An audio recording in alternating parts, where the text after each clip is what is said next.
Hi friends, welcome to Arul cooking channel. இன்றைக்கி நம்ம சேனலில் பார்க்க போகிற ஸ்பெஷல் அண்ட் ஹெல்த்தியான ரெசிபி பிரண்டை சட்னி.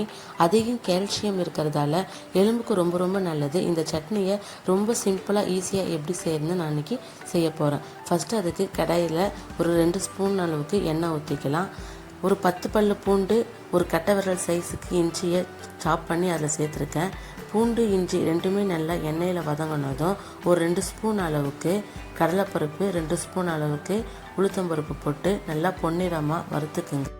கடலைப்பருப்பு உளுந்து ரெண்டுமே நல்லா கோல்டன் கலரில் வறுத்ததும் காரத்துக்கு ஏற்ற மாதிரி காஞ்ச மிளகாய் போட்டுக்கலாம். நான் ஒரு 8லேருந்து 9 காஞ்ச மிளகாய் இதில் சேர்த்துருக்கேன். காஞ்ச மிளகாவும் நல்லா எண்ணெயில் வதங்கினதும் கொஞ்சமாக புளி சேர்த்துருக்கேன். இந்த சட்னிக்கு ஏற்ற மாதிரி கொஞ்சமாக புளி சேர்த்துக்குங்க. புளியும் நல்லா எண்ணெயில் நல்லா வறுத்து செய்யும் போது டேஸ்ட் நல்லாயிருக்கும். ஒரு சிலவங்க புளியை சுட்டு சேர்ப்பாங்க, அதோட மருத்துவ குணம் நல்லதுன்னு சொல்லுவாங்க. புளி, காஞ்ச மிளகாய் எல்லாமே நல்லா எண்ணெயில் வதங்கிடுச்சு. இப்போது கட் பண்ணி க்ளீன் பண்ணி வச்சுருந்த பிரண்டையும் இதில் சேர்த்துக்கலாம். பிரண்டையை எப்போவுமே நீங்கள் வாங்கும் போது நல்லா பிஞ்சாக இருக்கான்னு பார்த்து வாங்குங்க. நான் வீட்டில் வளர்ந்ததையே வச்சு தான் செஞ்சுருக்கேன். வீட்டில் இருந்து செய்யும் போது அது நல்லா சாஃப்டாக நல்லா க்ளீனாகவே இருக்கும்.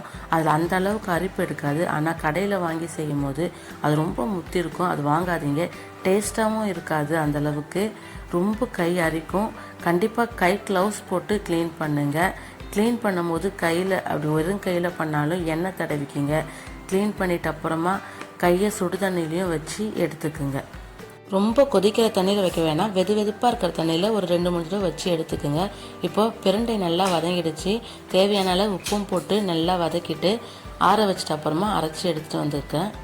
இப்போ தாளிப்பு ரெடி பண்ணிக்கலாம். தாளிப்புக்கு ஒரு 2 ஸ்பூன் அளவுக்கு எண்ணெய் ஊற்றிருக்கேன்.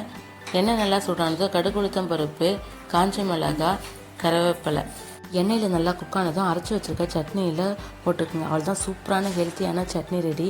இந்த சட்னியில் கால்சியம் நிறைய இருக்கிறதால வளர்கிற குழந்தைங்களுக்கு எலும்புக்கு நல்லா வலுவாக இருக்கும். நமக்கும் ஒரு உடம்புக்கு ரொம்ப ரொம்ப நல்லது. ஆனால் கண்டிப்பாக இந்த சட்னியை வாரத்துக்கு ஒரு தடவை செஞ்சு குழந்தைங்களுக்கும் கொடுங்க, நீங்களும் சாப்பிடுங்க. தேங்க்யூ ஃபார் வாட்சிங்.